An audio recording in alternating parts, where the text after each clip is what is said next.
Well, greetings and a most heartfelt of salutations, everybody. Welcome to the John Campea Podcast on this delightful Friday afternoon.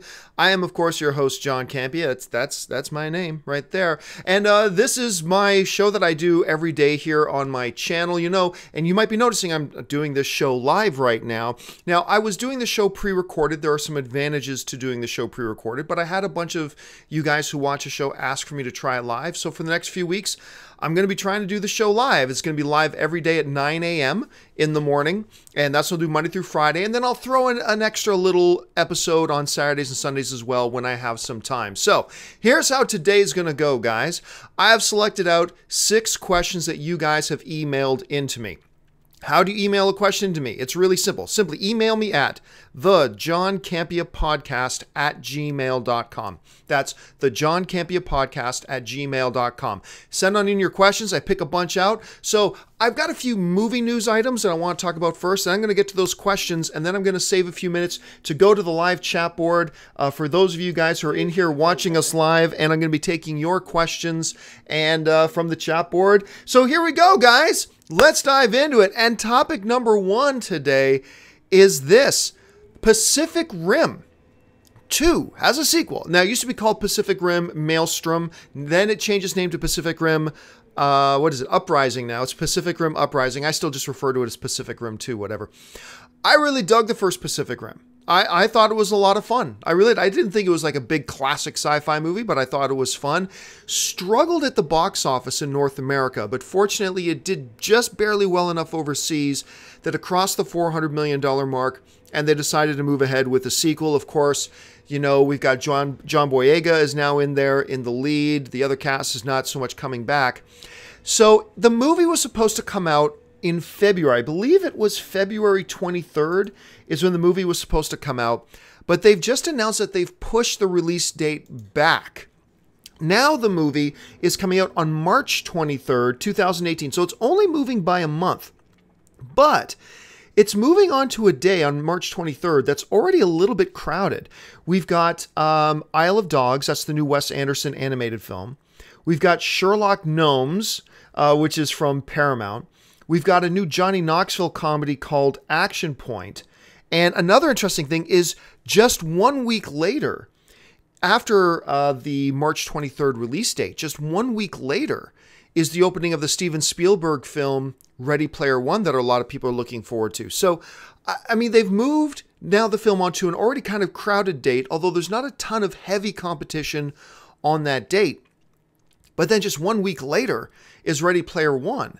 So that's going to eat into their second weekend box office quite a bit. I mean, I would expect like a 65-70% drop from week 1 to week 2 with Ready Player One coming out that next week. So it's an interesting move. I would love to know what their rationale is. Like, why did they feel the need to move it off that February 23rd date? That seems like a pretty friendly date. I mean, it has competition around it too.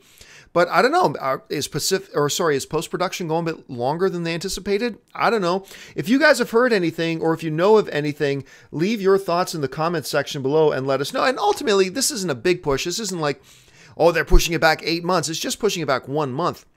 So I'm not quite sure it's post-production problems if they're only moving it 1 month. It's just an interesting choice. I'm not saying it's good or bad. I just think it's really fascinating. All right, the second piece of movie news that I want to touch on, because it kind of makes me smile a little bit, is you remember Rowan Atkinson? Of course, he's Mr. Bean. He did those Johnny English films that were kind of spoofs on James Bond. Now, they didn't do terrible. I mean, they made like 150, 160 million worldwide, each one of them. So they're not exactly blockbuster hits. But the first Johnny English film, and maybe the second one, I'm not sure, but I know the first Johnny English film was written by the same team that wrote the James Bond films, Casino Royale and Skyfall. Well, anyway, they didn't just announce Johnny English 3. Johnny English 3 is now in production. They actually snuck it into production. They've kept this movie so under wraps that if you go into the IMDb 3 page, they don't even have a cast listed. Other than Rowan himself, they don't have a cast listed for the movie. That's how under wraps they've kept this thing. But apparently, they've started shooting Johnny English 3. The fact that it only made $8 million, Johnny English 2, only made $8 million in North America, It made about 150, 160 million worldwide, which is great. These aren't the type of numbers you expect to hear a sequel for. The only thing I can figure is that they must have found a way to make another film for really cheap. And if that's the case, then, God bless them. Let them go for it. Like I said, personally, I get a chuckle out of the Johnny English films. I think they're pretty funny, and I enjoy them. They're not classics. They're not ones I go back and watch over and over again. Not at all. But they're kind of cool, and they're kind of fun.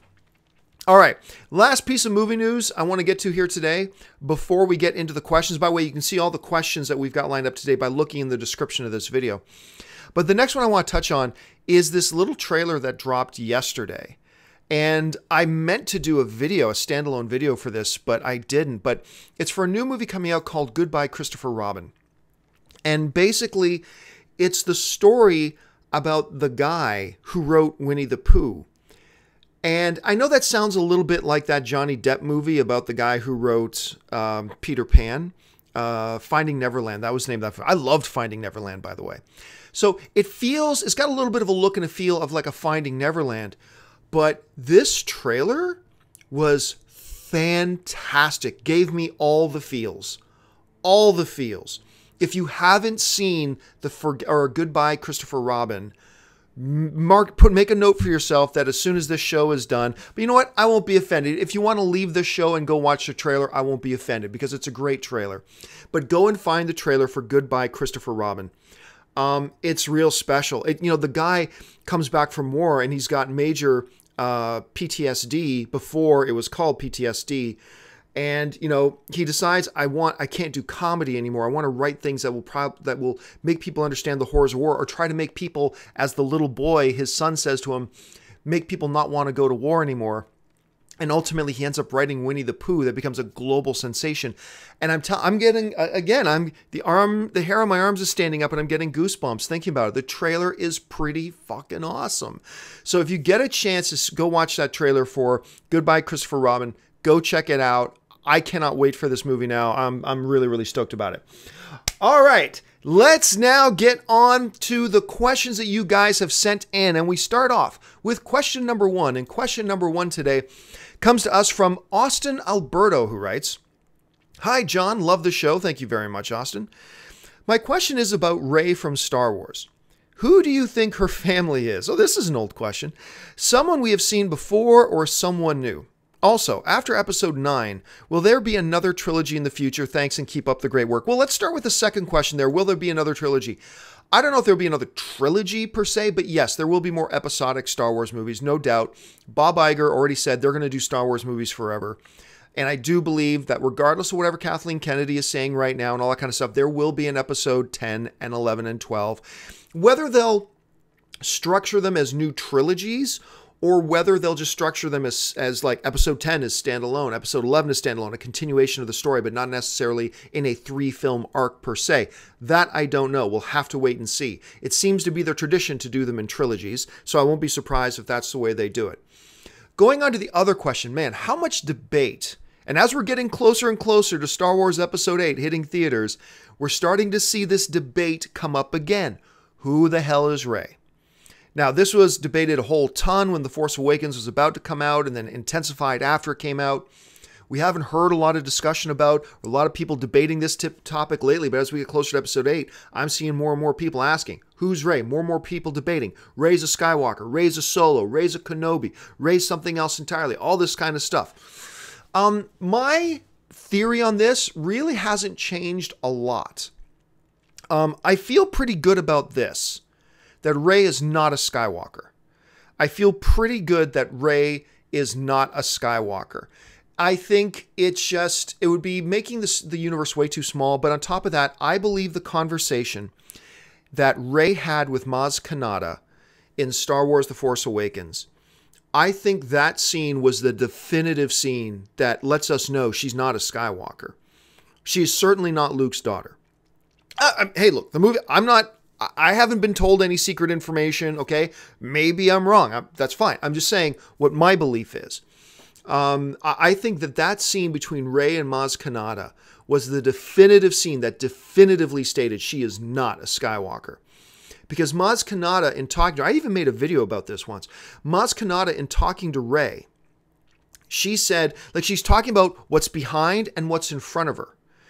And Rey, she starts talking about, you keep looking for behind, you keep looking for your parents, you keep looking for the parents who dropped you off there. And she says, look, your path is not what lies behind. Forget it. Your parents, don't worry about it. Your future is what lies ahead of you, and that's Luke. Parents, family, behind.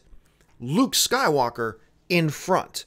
So to me, that whole monologue that she gave to Rey was basically her confirming that Rey is not a Skywalker. Now, I have mostly thought, and I still believe, that Rey her parents are inconsequential. I believe whoever Rey's parents are does not matter. Because if you look at the history of Jedi, every Jedi in history, except for Luke Skywalker, came from regular parents. Just a kid was born, and either they were Force sensitive or they were not. Or in prequel terms, they had midichlorian counts or not. But I think the movies are going to ignore midichlorians. Anyway, so the kid either had them or they didn't, and then they were taken away from their parents. There was no lineage. Jedis didn't go off around normally and have kids. So it's not like Jedis could only come from Jedi lineage. It was actually the opposite.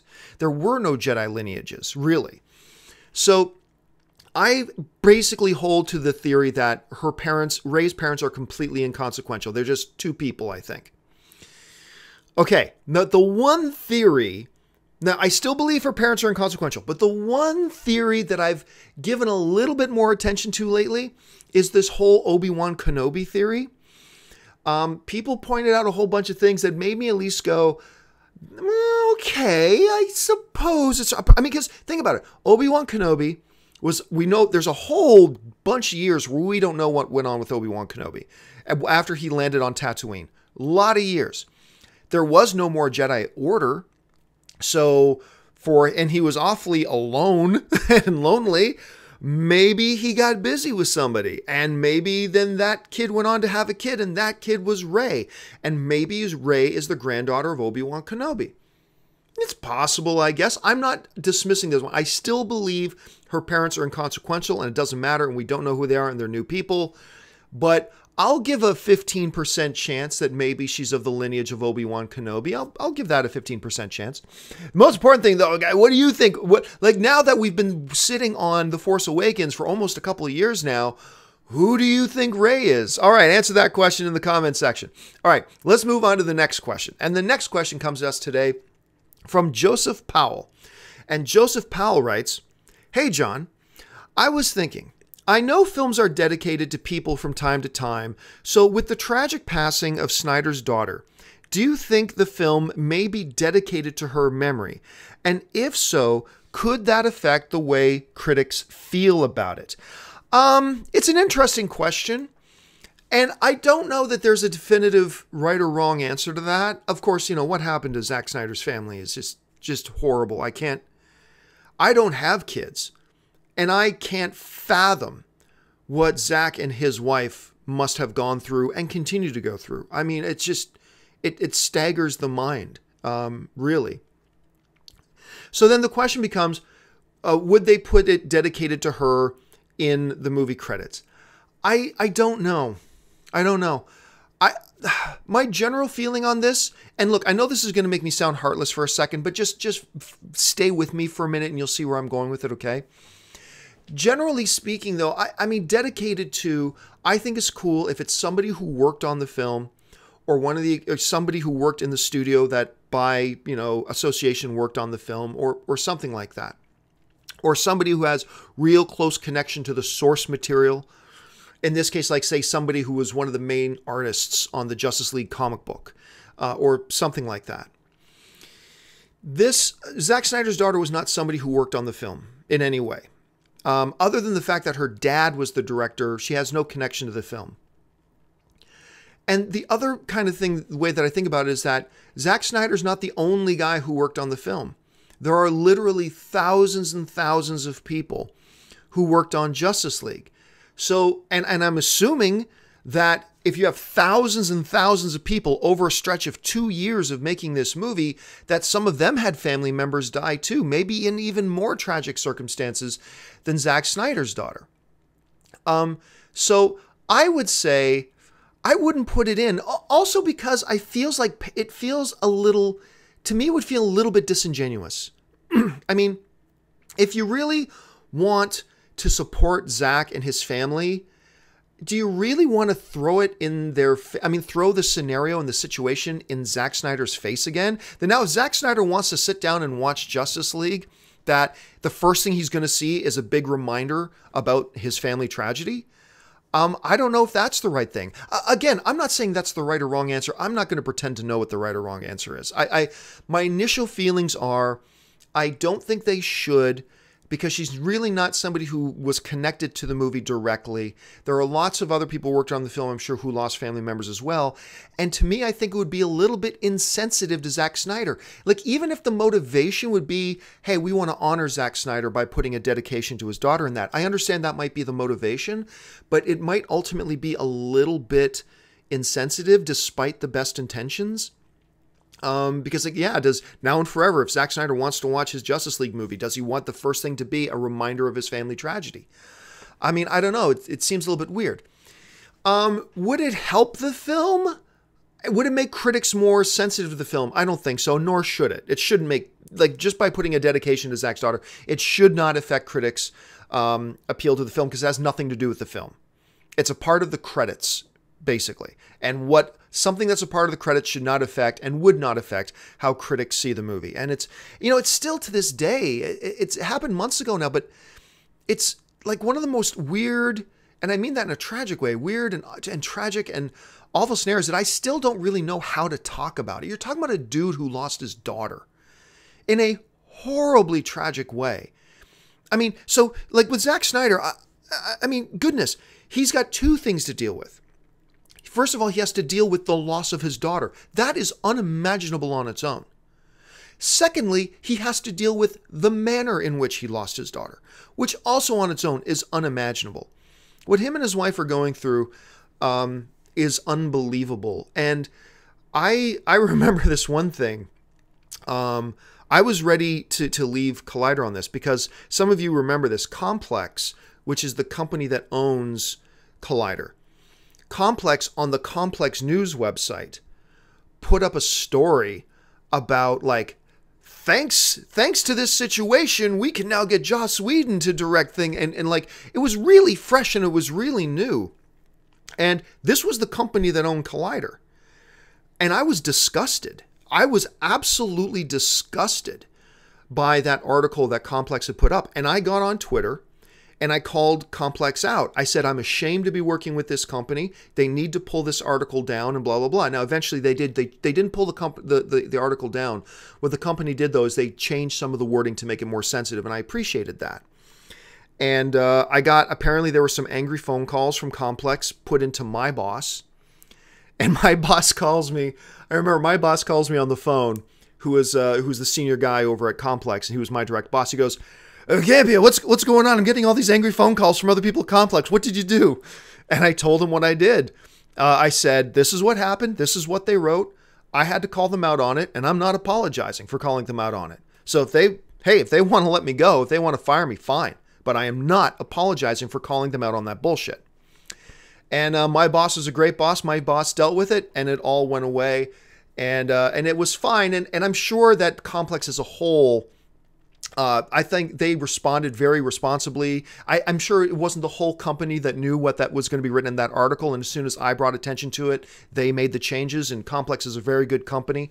But that was one of those situations, man, that I got in a lot of trouble over. But anyway, I'm going on this rabbit trail. It's just, whenever I think about this situation with Zack Snyder, guys, I mean, it's just so horrible. It's just so brutal. And I still, to this day, cannot imagine the pain and grief. Now, that doesn't mean people who don't like DC movies should suddenly pretend that they like DC movies.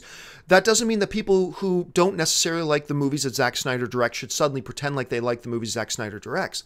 But I was really encouraged to see that even in all the Marvel and DC fanboy toxin stuff, that most people, even the zealot fanboys, were sensitive to it. And even, there were a couple who weren't, which is unfortunate, but it was good to see that tragedy made everybody remember, hey guys, these are just movies. And we love them, and movies are important, but these are just movies. And everybody kind of rallied around Zack Snyder, and I hope they continue to on that level, at least anyway. Anyway, thank you so much for the question. I can't even remember which question we're on now. Which question were we? I think, yeah, that was Joseph Powell. So let's move on to the next question. And the next question comes to us from Todd Engel, who writes, with the Defenders and Punisher on the way, and with future seasons of each of the Defenders solo series moving forward with additional seasons, what kind of time frame do you expect Netflix to move forward with more Marvel content, like Moon Knight, Blade, Ghost Rider, or a Hawkeye series?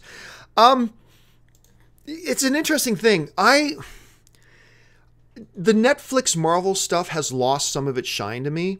Like Daredevil Season 1 and Daredevil Season 2 are unfrickin' believable. I love them. I did not like Jessica Jones. I thought it was a great attempt. I thought what they were going for and their idea and their premise was great. I just didn't think it executed well. Luke Cage is a story of two halves of the season, man. The first half of Luke Cage, you guys have heard me say this before. The first half of Luke Cage, the first half of Season 1 of Luke Cage was great. Like almost Daredevil level. It was great. And then Cottonmouth leaves. And then the second half of Luke Cage was meh. It was meh.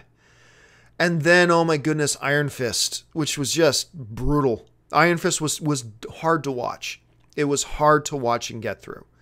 So I'm no longer I used to be, oh my God, the Netflix stuff. And now I'm like, okay, the Netflix stuff, show me something. Now you got to get me back on board because a lot of the shine on the Netflix series.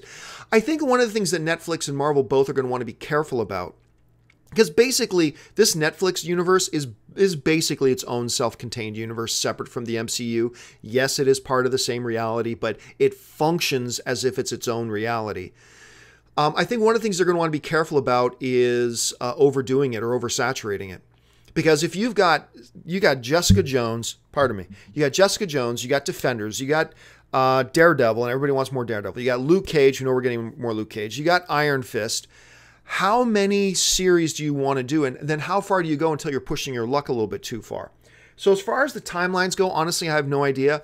I think they're probably going to want to get through Defenders and Punisher and then evaluate and see where they're at because, you know, they've taken a couple of hits in a row. The second half of Luke Cage, followed up by Iron Fist, was a blow, I think, to them. So I think they're going to get through these next two series, these next two seasons of Punisher and Defenders, and then they'll evaluate and see where they go from there.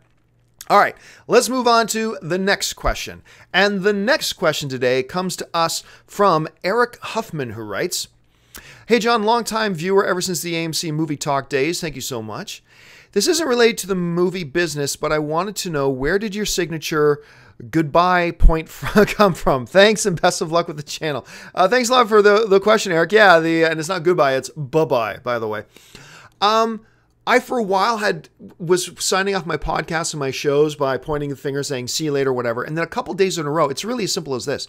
A couple of days in a row, I just pointed at the camera and said, Buhbye. And I did it a couple of days in a row. And then I said, see you next time. And a bunch of people in the comment section of that show went, why didn't you say Buhbye? We like Buhbye. And I'm like, all right. And it just kind of stuck. And I've been doing Buhbye ever since. It's just one of those things. So thank you for the question, but that's how it came about. All right. The next question today from the email comes to us from Robert Coleman, who writes, more often than not, Netflix seems to consistently produce TV content that is widely acclaimed, whereas with the films they produce, it seems to be the opposite, with the rare exception of films like Beasts of No Nation. Why do you think they seem to have such an issue making good films compared to their TV shows? Well, remember, in a lot of the cases, it's not Netflix that makes the shows. In many cases, it's Netflix that picks up the show that some other production company is doing, or picks up the movie that another production company is doing. And sometimes it's them themselves actually producing it. So it's a mixture of the two. But why are they having more success with television programs than they are with, like, say, original movies? I think it comes down to this. And man, that recent Brad Pitt one was just terrible. Anyway, I think it comes down to this, is that there is, when it comes to, if you're making a television show and you want to pitch a television show, Netflix is one of the big places to go. So people with great television ideas, they want to go and pitch to Netflix and get it picked up by Netflix. With movies, however, it's a little bit different. If you're a movie production company, there is more money to be made. If you've got a good movie with a great cast and a great director and all that kind of stuff, there is still significantly more money to be made with the studios. There's still significantly more money to be made with the studios as opposed to Netflix and getting your film released in theaters and all that kind of stuff. Significantly more money. So what the problem is, whereas in television, people with great television ideas and great show ideas and great pitches and have a great cast attached, whatever, Netflix is a real viable place to go because it's as good or better than a lot of the other networks. With movies, it's not the case. So what you have is a lot of original movies going to Netflix, but the reason they're going to Netflix is because one of the major studios wouldn't take them. It's because a lot of the studios said, that's not good enough. We're not going to pick it up. So they take it to Netflix. And like no studio wanted to make that Brad Pitt movie. And that, a lot of people say, well, John, what about that, what is it, The Irishman? The new Martin Scorsese film coming out with Joe Pesci and Robert De Niro and all that kind of stuff. I mean, that's a big one, right? Not really. They shopped that movie, The Irishman, to studios for like 3 or 4 years. And they couldn't get any of the studios to pick it up. None of the studios wanted it. And so they took it to Netflix. And now we'll have to wait and see. I mean, it's Scorsese and Pesci and De Niro. I mean, I've got super high hopes for it. But the reality is they tried, before going to Netflix, they tried to get that movie picked up by another studio and none of the studios wanted it. So that tells me that maybe the script's not so great. Maybe the story's not so great. I mean, I don't know. We'll just have to wait and see. But that's probably why you see a disparity between the television show success that Netflix has and the movie success. But maybe you guys have some other insight into that. Jump into the comments section. Leave your thoughts. I can totally be convinced to think differently on that. All right, now we move to the last email question of the day, and then we're going to go to the chat board. The last email question today comes to us from Cameron Schofield, who writes, "Hey John, love the show. I watch every single day, and I was wondering, what movie are you more looking forward to in 2018? Oh boy, here we go. Avengers Infinity War or Han Solo? Han Solo has had some trouble, but does the fact that it's a Star Wars movie automatically make it your most anticipated of 2018? Thanks a lot for the question. Yeah, this is the kind of the title issue of today's show is, if you could only pick one, would it be that Avengers Infinity War or would it be the Han Solo movie? Which one do I go? Because everybody knows I live, breathe, and die Star Wars, right? Everybody knows that. Another question, I believe, guys in the chat board, correct me if I'm wrong. I believe Aquaman comes out in 2018. Does it not? I didn't look this up beforehand, but please, if you're in the chat board right now, let me know, does Aquaman come out in 2018? Let me know, put that in. I'm on about a 30-second delay between me talking and when you guys see it, so I'll wait for a few seconds to hear your answer to that. It's not really a fair question per se, because let's say Aquaman does come out in 2018, which I'm still waiting for you guys to hear me ask the question. Okay, now I've asked the question on the video, so I'm waiting for the things to come. Okay, yes, everybody in the chat board is telling me, yes, it does come out in 2018. So really, it's not just the two movies. It's not just Infinity War, and it's not just Han Solo. Really, it's Infinity War, it's Aquaman, which I'm dying to see, because I'm a big Jason Momoa fan, and Han Solo. So you got Infinity War, Aquaman, and Han Solo. It's really a three-way battle, right? But it's not a fair fight, and here's why. If we were talking about Infinity War, Justice League 2, and Star Wars Episode 9, if you're talking about the three big things of all three of those properties, Star Wars, Marvel, and DC, if you're talking about the three big ones for all three of those companies, all three of those titles, then that's a more even fight. But what we have is Infinity War, which is an Avengers movie. It's one of their big tentpole ones, with Han Solo as a solo movie and a solo Aquaman movie. To me, that's not a level playing field. So I'm going to say that if I could only watch one, the one I would go for is Infinity War, because it's the big one of Marvel. If it was also up against the big one of Star Wars and the big one of DC, a Justice League film and an episodic Star Wars film, that would be a different question. That would be a different question altogether. But if we're asking Han Solo or Infinity War or Aquaman, I'm going to go Infinity War because it's the big one. Now, I don't say Infinity War over Han Solo because of any of the trouble that they've had. I've got a lot of trust and a lot of faith in first of all, Ron Howard is one of the greatest filmmakers of our generation. I got a lot of faith in Lucasfilm. I got a lot of faith in what they're doing. It does drive me crazy that they didn't realize that the problems they had with Lord and Miller, that they didn't figure out that they were going to have those problems until so late. I wish they had done something about it sooner. But hey, it is what it is. But that's not why I'm picking Avengers over Han Solo. I'm picking Avengers over Han Solo because it is the big event film, whereas Han Solo is just a single standalone solo film and Aquaman is a single standalone solo film. And I'm looking forward to both of those, obviously, a lot. But I would have to give the check mark to the Avengers Infinity War. All right. We've done with the email questions. Now I'm going to go to the chat board and take questions that you guys write in the chat board. Again, I'm on about a 30-second delay here, so I'm going to give it a few seconds here. But jump into the chat board, guys. Fire in your questions. I'm going to take a number of them, as many of them as I can, before I got to sign off here because I've got other things I got to do. A lot of people are saying, hey, don't forget about Thor Ragnarok. Yeah, but Thor Ragnarok comes out in 2017. So Thor Ragnarok does not count. So that's a 2017. Paddington 2. Some Syrian Smith is saying Paddington 2. You're damn right. I'm looking forward to Paddington 2. I don't give a fuck what you think about that. I thought Paddington was great. I thought that first Paddington movie was wonderful and delightful and charming and heartwarming. And fuck you if you don't like the fact that I'm looking forward to it. It's cool if you didn't like it, but screw you if you don't like the fact that I'm looking forward to Paddington 2, because I think Paddington 2 is going to be awesome. Anyway, let's see. Okay, the questions are going, things. Stephen Raleigh is asking an interesting question. What are my thoughts on Hulu? I love Hulu, man. I love Hulu. I use Hulu and I watch Hulu every day. I think that is a terrific, most underappreciated service out there is Hulu. I really like all the shine and glimmer goes to Netflix for good reason and Amazon Prime for good reason and stuff like that. But Hulu is a great service. I watch it all the time, and I'm not even talking about their original program. I'm just talking about Hulu as a service. I think more people should be using Hulu.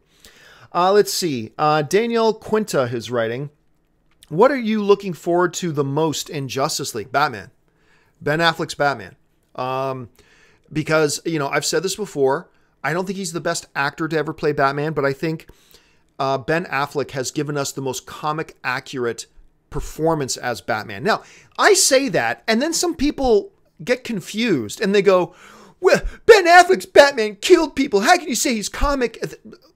First of all, learn the difference between what's in a script and what performance the actor gives. Batman killing people, which I was totally fine with. And by the way, if you don't know, Batman does kill people in the comics. He has killed people in the comics. Anyway, so Superman. Anyway. But there is a big difference between what the script calls for and what the performance the actor gives. Those are two different things. The script called for Batman killing people. That had nothing to do with Ben Affleck's performance. Ben Affleck's performance is about the presence of Batman, the personality of Batman, the darkness inside Batman.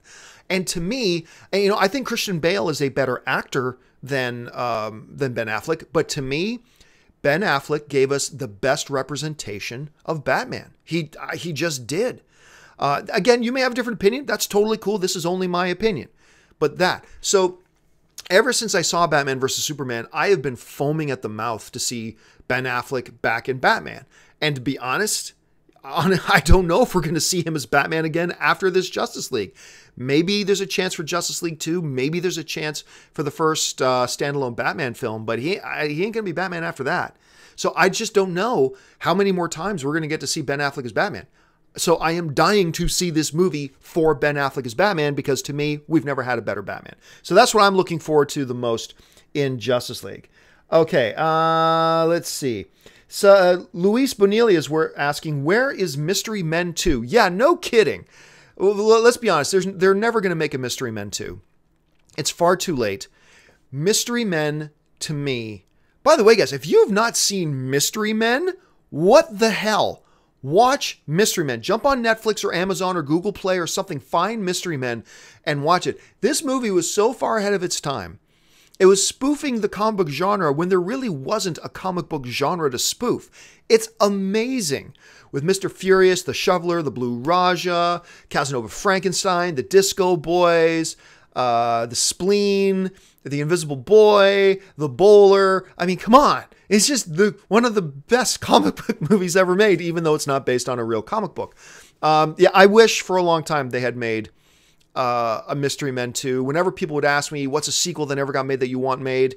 I always mention two films. I mention Mystery Men and I mention Megaforce. Those are the ones that never got sequels that I wish they got sequels to. So anyway, that's just my thought. Creative Channel is asking, where is Machete 3? My answer to that is, who the hell cares? I think the Machete movie sucked. And you will find very few people that were as excited about Machete the way I was. Because that first fake trailer for Machete that was in Grindhouse, I mean, that fake trailer was the fake trailer to end all fake trailers. It was amazing. And the first like 5 or 10 minutes of the first Machete movie, I thought were really strong and really solid, and then just turned to shit after that. Honestly, I think the Machete movies suck. I hope they don't make another one. It's a really wasted opportunity, which is really too bad because I'm a big fan of Danny Trejo. I think he's great. And I think is it The Flash? Is Danny Trejo coming up in The Flash this year? Danny Trejo is coming up in some big series. And why am I drawing a blank right now? I think it's The Flash. You guys in the chat board, let me know if I'm right about that or if I'm wrong about that. Let's see here. What else is next? Everything's going by pretty quick. Would you do a Blacklist after show? No, I don't think so. I'm going to do, once all of my shows come back, I'm going to do, you see me, Ann, and Kaori are doing our Game of Thrones after show. Having a lot of fun doing that. And I am going to do more television reviews. But I love Blacklist. But when I did Blacklist over at Collider, I canceled my own show. I canceled my Blacklist after show because not a lot of people were watching after shows for Blacklist. So I decided to pull the plug on it. So I don't know that I'll do one here. But I'm open. Hey, do me a favor, guys. I mentioned, seriously, I need your help on this. I mentioned my email address is thejohncampeapodcast@gmail.com. Do me a favor. Email me, not just your favorites, but shows that you think would really work. I would love your input to help me out here. Email me and put in the subject line after shows or TV reviews or whatever, and give me a list of shows that you think would be good for me to do reviews of. Give me your opinions. I want to hear what you guys think. All right, going to take just a couple of more here. Biff Tiff is writing Suicide Squad 2 or Gotham City Sirens. Suicide Squad 2. Honestly, I think it's a coin toss if Gotham City Sirens even gets made at this point. I just don't know if it's going to get made, which is fine. I'm fine with that. It doesn't really matter. But I am looking forward to Suicide Squad 2. I'm one of the few people that, look, I acknowledge Suicide Squad was a hot mess. Yes. But I thought there was enough inherent fun in Suicide Squad, and I really liked the Joker and Harley Quinn. I thought there was enough in there that made me walk out of theater going, I had a good time. I had a good time. Yeah, movie had its problems. Absolutely. I'm not going to deny it, but I had a good time. And so knowing how much potential a Suicide Squad movie has, I'm actually quite looking forward to thinking, I'm just still hoping they can get Mel Gibson to direct it, or any other really good talented director is fine. But I just think the kind of, like, Mel Gibson isn't altogether up here. And I think him bringing that to Suicide Squad would be bonkers good. I'd be so excited for that. Okay, I'm going to take maybe one more. Let's see. Will there be a Matrix reboot? I don't think there will be, at least not in the next 5 or 10 years. Let's see.